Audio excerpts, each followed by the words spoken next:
Welcome, seekers of lore, to a tale of pride and doom, of kings and folly, and of a land that rose to unparalleled greatness, only to fall into ruin. Tonight, we unravel the true cause behind the downfall of Numenor, an event so cataclysmic that it reshaped the very world. And no, it was not Sauron who doomed the mighty island kingdom. His hands guided its fall, yes, but the seeds of its destruction had been sown long before he ever set foot upon its shores. The doom of Numenor was written in the hearts of its own people. To understand this tragedy, we must first recall the origins of Numenor. The island was a gift, granted by the Valar to the Edain, the noble men who had fought against Morgoth in the First Age. In the year 32 of the Second Age, Elros, half-elven and brother to Elrond, was crowned the first king of Numenor. He took the name Tar Miniatur and ruled long, for his Númenórean blood granted him centuries of life. But even in these early years, a shadow lay upon Numenor. The Valar had blessed them, yet they had set a limit. The ban of the Valar. Númenóreans could sail far and wide, yet they were forbidden from sailing west toward Aman, the Undying Lands. This decree was not given out of cruelty, but as a safeguard, for the gift of the Númenóreans was life, but not immortality. As the centuries passed, Numenor flourished. Its people built great cities, mastered the seas, and grew wise in lore and craft. But with prosperity came arrogance, and with time, the whispers of discontent grew louder. Why should the Eldar dwell in undying bliss, while even the mightiest of Númenóreans must perish? This was the great sorrow that festered in their hearts, the shadow that took root long before Sauron arrived. The fear of death became a gnawing hunger, an obsession that would, in the end, consume them. By the reign of Tara Atanamir, in SA 2221, this unrest had turned into open defiance. He was the first king to openly challenge the ban of the Valar, though he did not break it. He was proud and mighty, but his love for life turned to bitterness. The Númenóreans no longer gave tribute to the Valar, and the Eldar, sensing the growing darkness, ceased to visit the island. Their wisdom, once cherished, was now seen as a cruel reminder of mortality. This then was the true poison, the slow turning of Numenor's heart from gratitude to envy. And so, dear listeners, the fate of Numenor was sealed not by Sauron's guile, but by the Númenóreans themselves. The fear of death, the resentment toward the immortals, and the slow rejection of their own divine gift, these were the cracks in the foundation of their great kingdom. Sauron did not plant this weakness, he merely exploited it. Stay with us, for in the next part we shall see how this hidden shadow gave way to full corruption, and how the pride of Numenor led them to their ultimate doom. The decay of Numenor's spirit, once slow and insidious, quickened as the years passed. Kings rose and fell, but the sickness in their hearts deepened. No longer did they seek wisdom from the Eldar, nor did they honor the Valar. Instead, they turned their eyes toward dominion, stretching their power across Middle-earth.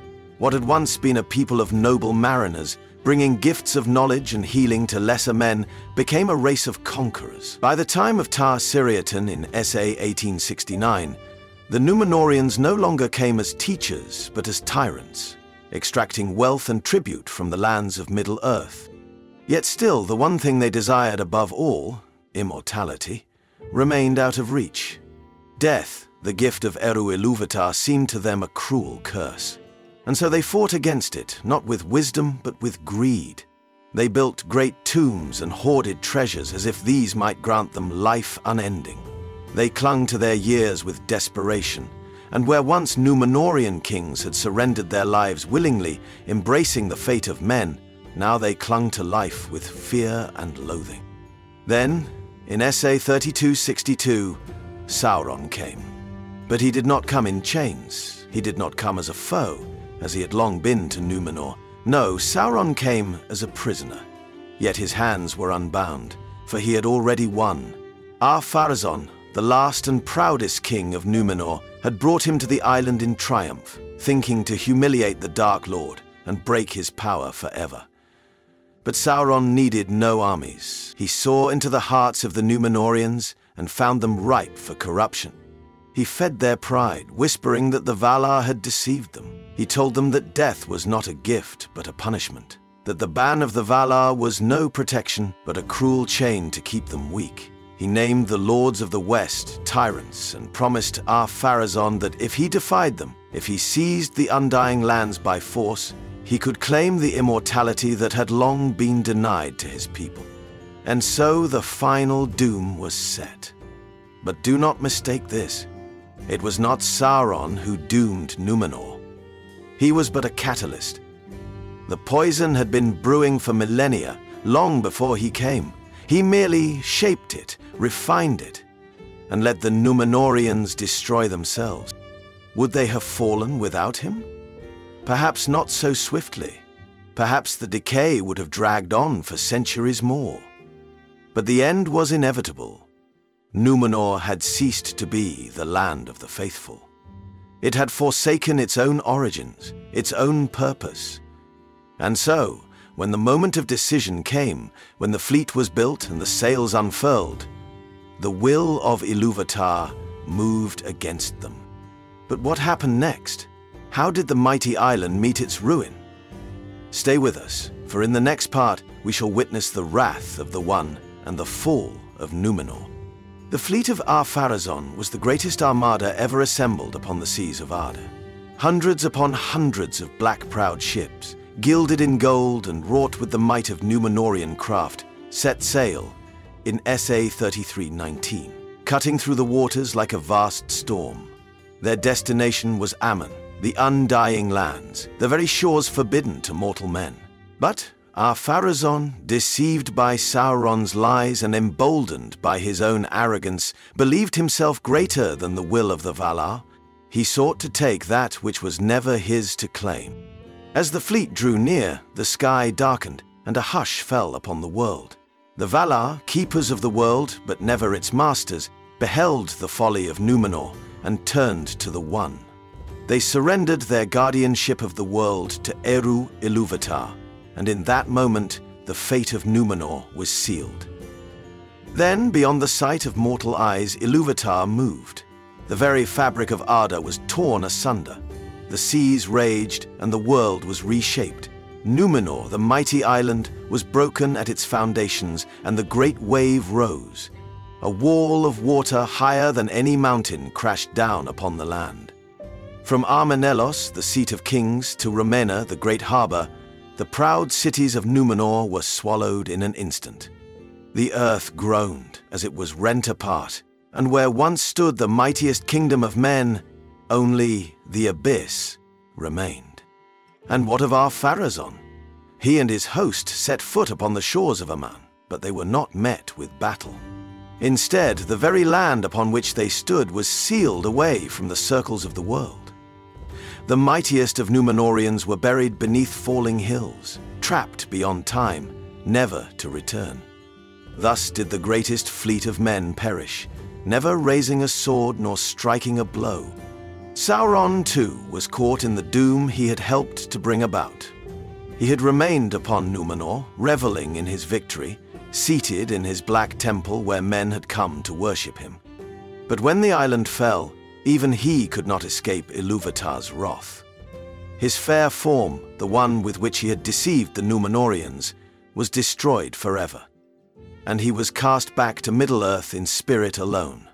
From that day, he could never again take a form that was fair to behold.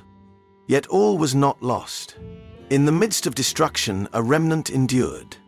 The faithful, those who had never turned from the Valar nor been seduced by Sauron's lies, had fled the ruin. Led by Elendil and his sons, they sailed eastward, guided by the grace of the Valar. And so they came to Middle-earth, where they would build new realms, Gondor in the south, Arnor in the north. Though Númenor was gone, its legacy would live on through them. But let us be clear, the destruction of Númenor was not the work of Sauron. He was a deceiver, but the Númenóreans themselves had sown the seeds of their ruin. Their pride, their fear of death, their rejection of the gift of Ilúvatar. These were the forces that truly doomed them. Yet there is more to this tale, for Numenor's fall did not end the shadow that had crept into the hearts of men. Sauron, though wounded, would rise again, and the line of the faithful, though noble, would bear its own burdens. But that is a tale for another time. Stay with us for the final part, where we shall reflect upon the lessons of Numenor's fall and what it means for the world of Middle-earth. The great kingdom of Numenor was no more. The island, once the pinnacle of human achievement, had sunk beneath the waves, its mighty towers shattered, its people lost to the depths. And though the faithful had survived, carrying the remnants of Númenorian culture to Middle-earth, the shadow that had taken root in the hearts of men did not perish with the island. The fall of Numenor was not merely a tragic event. It was a turning point in the history of Arda, a lesson written in ruin, one that would echo through the ages. The first and greatest lesson was this: death is not a curse, but a gift. The Númenorians had once understood this. In the early years of their kingdom, their kings would lay down their lives willingly when their time had come, accepting the fate of men with dignity. But over time, the fear of death became their master. They grew bitter, envious of the immortality of the Eldar, unable to see that the doom of men was not to linger in the world, but to move beyond it. And so, in seeking to escape their fate, they met it in the most terrible way imaginable. It is no coincidence that Sauron used this fear to break them. He did not need armies or war to bring Númenor low, only whispers, only doubt. He twisted the truth, feeding their arrogance, convincing them that they were meant for more, that they had been wronged, that they could take for themselves that which was never meant for their kind. This is the nature of corruption, the way of Morgoth before him and Sauron after. The greatest evils do not always come by force of arms, but by the slow erosion of wisdom and the willing embrace of lies. But there was another lesson, one of hope. Though Númenor fell, all was not lost. The faithful, led by Elendil, had been spared, not by their own power, but by their humility. They had never turned away from the Valar. They had never sought to claim what was not theirs, and because of this, they endured. Through them, the wisdom and strength of Númenor lived on. Through them, the White Tree, and through them, a line was born that would one day rise again in the form of Aragorn, heir of Isildur, the last descendant of Númenor's true kings. Even the gods themselves were changed by this event. The world, once flat, was remade. A man was removed from the circles of the world, no longer a place where mortal ships could sail. Never again could men hope to reach the undying lands by strength or by will alone. The path to the west remained, but it was no longer of the world. It was a road open only to those whom the Valar deemed worthy. Thus, the fall of Númenor stands as one of the greatest tragedies of Arda, but also one of its greatest warnings.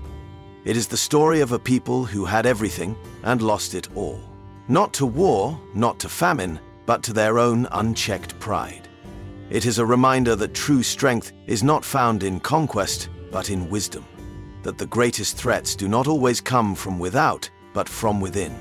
And that the doom of men is not something to be feared, but something to be understood.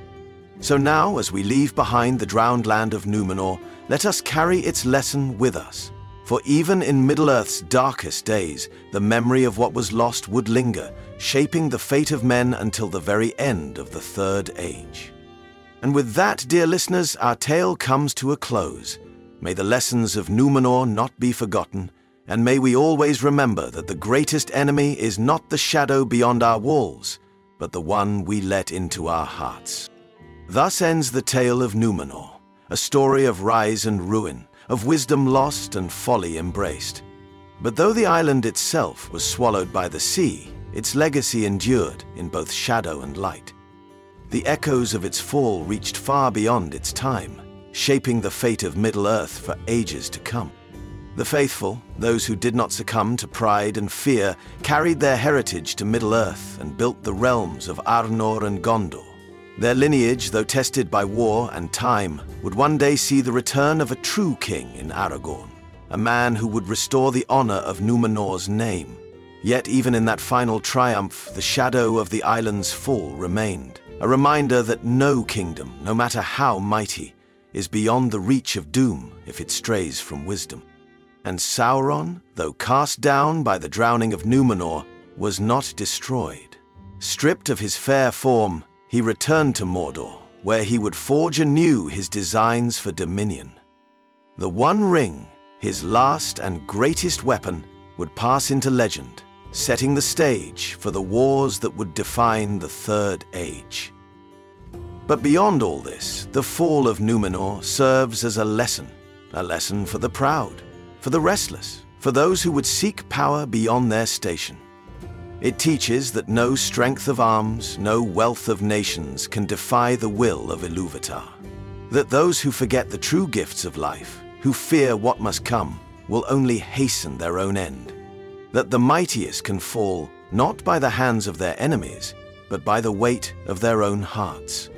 And so, dear listeners, let this story remain with you, a tale of warning and wisdom. The doom of Numenor was not written by Sauron, nor by the Valar, nor even by Ilúvatar's will.